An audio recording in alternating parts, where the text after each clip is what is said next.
Hey guys, Glock42. Welcome back to Old Home Vintage Week on Scale Model Alberta. I've been kind of breaking out and rocking out some of the moldy oldies in my display case, just to give you a look-see at some of the shit I've built in my life. And right there is the Trumpeter's brilliant, and I do mean brilliant, 132 scale Mi8 Hip transport helicopter.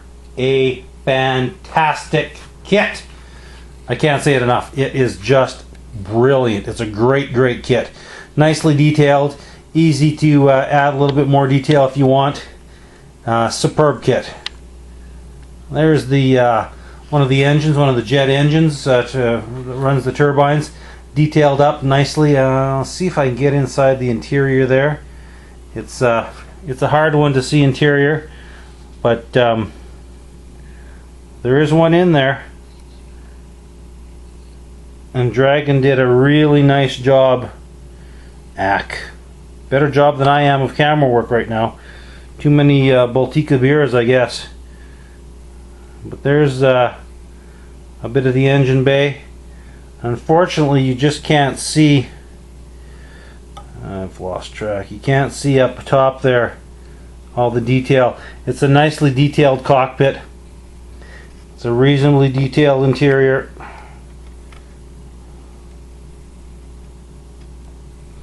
I added a few details on it. So let's set this down. Zoom out. Anybody ever remember watching SCTV, Dr. Tongue's 3D House of Horror? He'd go zoom in, zoom out. That was his 3D. Anyway, I digress. Great kit. Now this took me about a month straight building. This was back in the old days when I'd go to work I'd be at work for 6 p.m. By 6:35 there wasn't another soul on site other than me, and I could build models for 12 hours a day for 21 straight days. I got a lot of model building done back then, and this was one of them. It's a big model. It's what, 2 feet long, and I didn't even bring the rotor out because the rotor is just too damn big to even try and overwhelm the table here. But great kit. I'm very happy with the way the weathering turned out. They're all Vallejo paints with a pre and post shading on them. They've got some MIG pigments, the whole 9 yards. This one turned out. This might be the best model kit I've ever built, in my opinion, for weathering and detail and the whole 9 yards. It's quite simply one of my favorites, and it was just one of those happy surprises that you look back on and you say, damn, that turned out good. I'm really happy with the way this one turned out.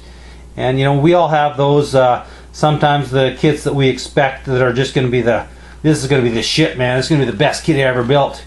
You finish it up, you're like, damn, that didn't turn out. But this one, like I said, just one of those happy coincidences that it turned out really well. I'm very happy with it. One of these days I'll tell you guys about my experience riding in one of these overseas going to work. It was piloted by a couple of very intoxicated former Soviet helicopter pilots that like to do little acrobatics with it when they had foreigners in the back, dropping them off and out and way back in the middle of nowhere to do oil field work. Anyway, enough of that, boys. Thanks for watching. Like I always say, build models, but have a life. Get away from your bench, go for a walk, get some exercise, spend some time with real people, away from the computer. Go give your kid and your wife a hug. Have a life, build models, have fun. Later.